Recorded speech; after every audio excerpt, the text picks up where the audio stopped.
The location of this home brought some challenges to it in terms of privacy. The Lutron shades were actually a big part of this house to be able to provide the client privacy when they needed to at nighttime, or even during the daytime.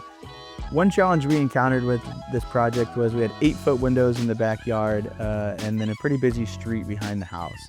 You don't really notice it all the time, but at certain times of the day, there can be more cars traveling behind the home.